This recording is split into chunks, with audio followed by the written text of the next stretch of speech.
Good afternoon. This is Media Center, Ukraine, Odesa.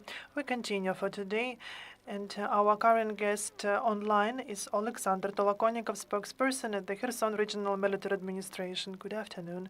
Could you share the details about the situation in the city of Kherson? Unfortunately, Russians keep shelling Kherson. We can hear blasts, explosions.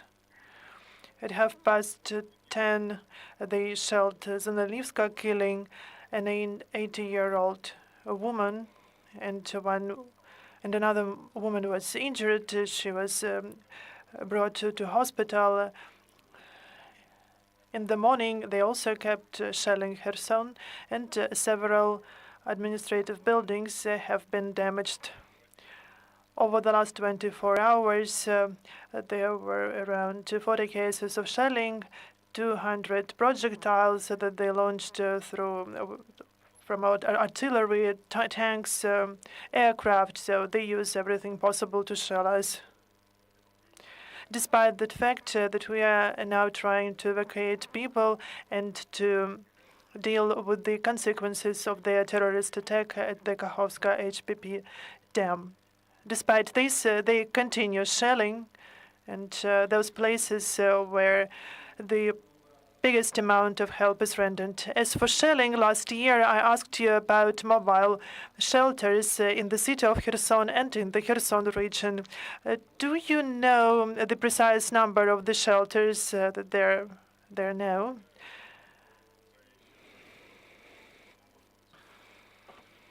Around 90 mobile shelters have been additionally installed in the city of Kherson. As for the Kherson region, we are reaching the amount of 123. We continue repairs at the shelters, but most efforts are now focused on dealing with the consequences of the explosion at Kakhovka HPP dam. And as far as I know, the water level is decreasing. It's now 1 meter, 0.93. 1,900 houses are still flooded. The water receded from 600 hectares of agri-lands over the night, but there are still flooded houses, 27 on the right bank and 17 on the left bank. The situation on the left bank, unfortunately, is very difficult. Nobody supports volunteers and locals who are still there, who are still in those flooded areas and settlements like Kohani. The situation is critical there, and unfortunately we cannot help people there because Russians continue shelling boats that try to get to that bank, and also the people who try to leave those territories. Over recent days, we've had a lot of environmentalists and from the regional administration and from different institutions who now study the consequences of this explosion for Odesa region. Do you have any results of the work of the ecologists in your region? They still collect data. Every day, the water is tested because water is of paramount importance when it comes to control, to find different infections and coli, and also to detect chemicals in water, because unfortunately we cannot survive without water. There are no critical situation with water wells, but we ask people to boil water. We can detect the increased number of iron, heavy solids, and sleet. But that's why it is now forbidden to catch fish and to sell fish and to eat the fish from the river. It is not allowed. It is quite dangerous to be on the river bank. We also had with us Odesa volunteers yesterday, and they told that they supplied fresh water to Kherson. Do you know what is the situation in the water supply in the city? Because the source of water is the Dnipro River that was affected by the dam explosion. No, this is not true. The city of Kherson takes water from 141 wells on the territory of the city. These are artesian wells, and only 10 of them were flooded. But they were have been conserved before that, and the responsible services will analyze the situation and will also take samples and probes of water for possible dangerous substances. So this source of fresh water should not be contaminated. Now, the water supply has been uninterrupted to the houses of the residents of Kherson. We were told that 7 on 9 points had been opened to provide fresh water in the city of Kherson. Are they open now? So we continue receiving fresh water supplies from different regions by volunteers, but this water is more needed for the Ingulets River and Borislavsky district because the water has receded there, and there is the decreased level in wells and in drills, and we have stocks for the upcoming week. It has been already planned to drill more wells, deeper wells.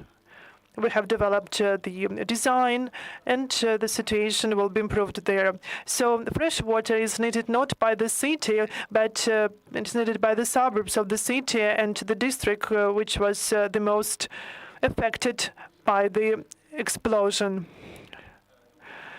It's been now more than a week after the explosion.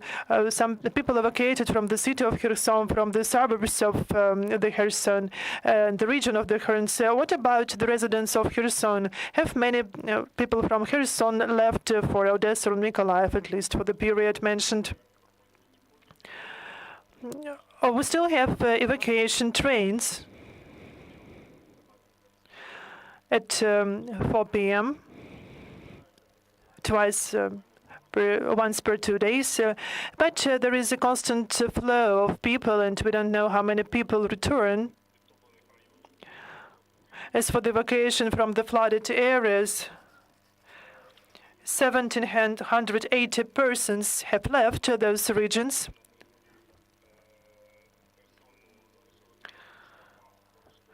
In our waters, different points, there are more than 400 people left, but some people left for their friends and relatives. 800 people are still there in the island district, and we continue supporting them with fresh water, food.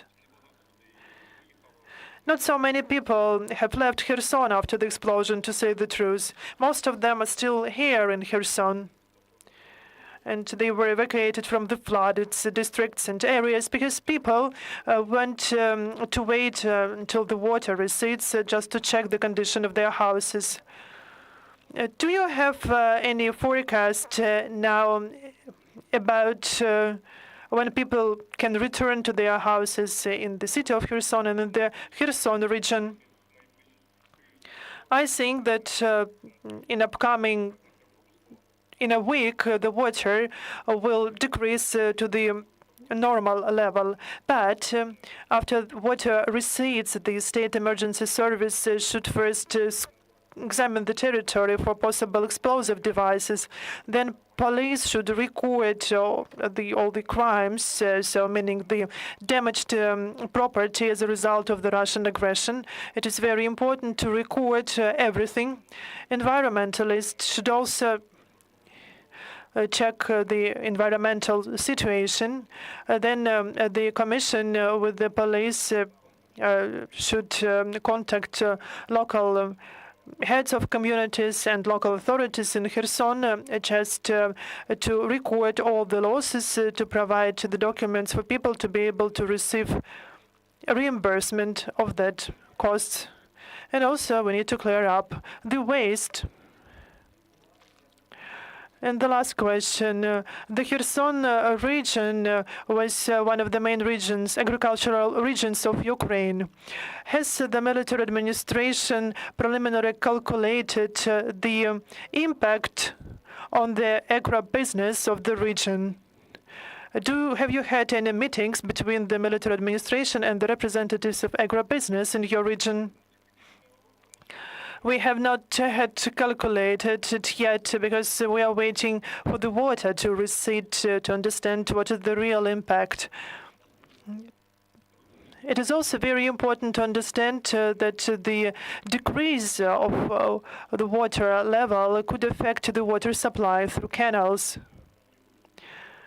and also irrigation of agrilands in Kherson, and different experts have different opinions as for the impact. But this is now a very difficult question and issue that the whole region of Kherson will suffer from the terrorist attack of Russians, not only the flooded areas. When it comes to the flooded areas, there are different expert opinions, because we can face even deserts there, because the soils were taken away from those areas, the soil which was very important for agri-production. And so we can have one more desert like Oleksandr Desert in those areas. Thank you very much for your time. Thank you for being with us. Hopefully, in the next day, you can provide us with some positive updates. Thank you. Thank you. That was Oleksandr Tolokonnikov, the spokesperson of the Kherson Regional Administration. That was the last briefing for today. Please stay tuned.